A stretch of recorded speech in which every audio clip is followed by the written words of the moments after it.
Welcome back ulit sa ating channel mga kaibon. So ang video natin ngayong araw is magkakadling tayo ng mga itlog ng ating mga GCC mga kaibon. Dahil nasa 10 days or 11 days na yung mga itlog nila mga kaibon. So i-check natin ngayon kung may nag-fertile ba or wala mga kaibon. So samahan nyo ako ngayong araw. Tara!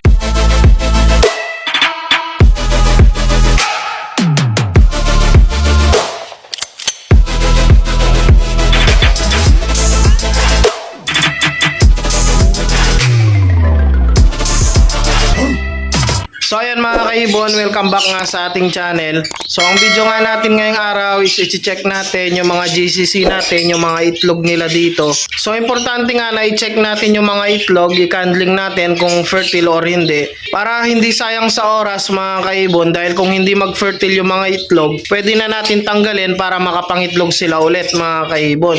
Kasi nga lilimliman pa rin nung henya nung ating mga ibon yung kanilang mga itlog kahit na infertile mga kaibon. Dahil nga hindi naman nila alam na infertile yung mga itlog.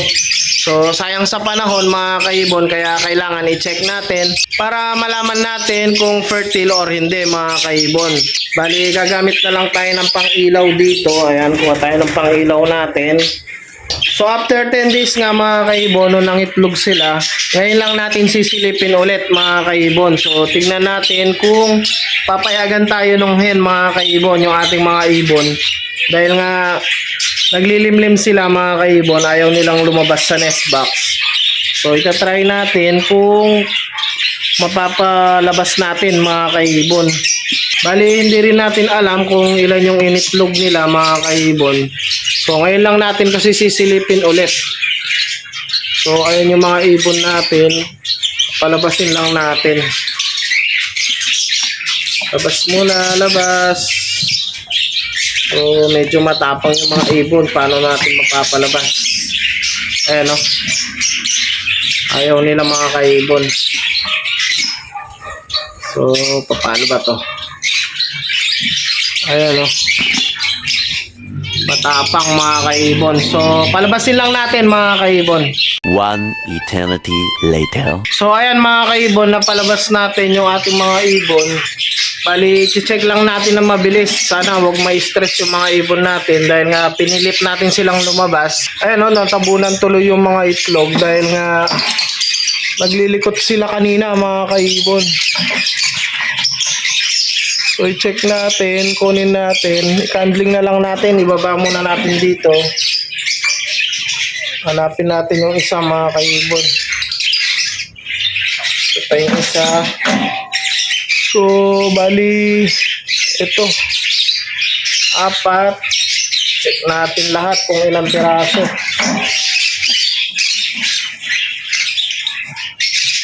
So, wala na siguro mga kaibon. So, meron tayong nakuhang 4 na itlog. Ayan.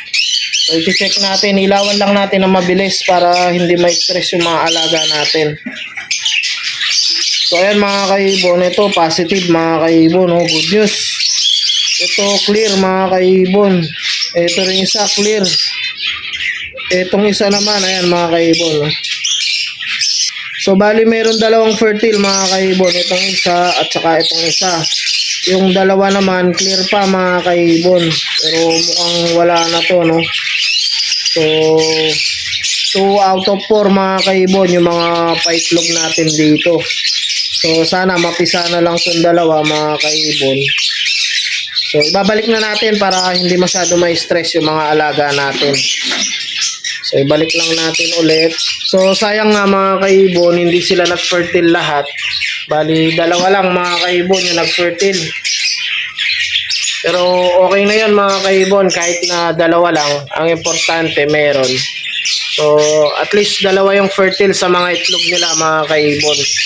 Bali, alisin na natin to. So para hindi masyado ma-stress yung mga ibon natin. So sana nga wag ma-stress. Dahil nga pinilit natin silang lumabas kanina mga kaibon. No? Yan na yung mga breeder natin. So back to back yellow sided yan mga kaibon. So siguro ang plano natin pagka napisa yung mga itlog niya mga kaibon, bali i-hand feed na lang natin yung dalawa para makapangitlog na lang siya ulit. Dahil nga 2 out of 4 lang yung kanyang itlog mga kaibon, dalawa lang yung fertile. So ayun, bali naikandling na natin. So negative na yung dalawa tingin ko mga kaibon dahil nga 10 days mahigit na yung mga itlog. So kung may similya yon mga kaibon, may makikita na tayong ugat. Pero wala tayong nakita, clear lang. Kaya tingin ko negative na yon mga kaibon. Pero abangan pa rin natin, baka sakali mag-fertile pa mga kaibon. Kaya hindi ko muna tinanggal. So ayun, bali yun na yung video natin ngayong araw mga kaibon. In-update ko lang kayo sa mga itlog ng mga GCC natin. So bali hanggang dito na lang muna. Update ko na lang kayo sa mga susunod nating video sa mga ibon natin dito. So huwag nyo kalilimutang mag-like, share, and subscribe. And i-click nyo na rin yung notification bell para updated kayo sa mga susunod pa nating videos. So happy breeding sa inyo mga kaibon. And ingat.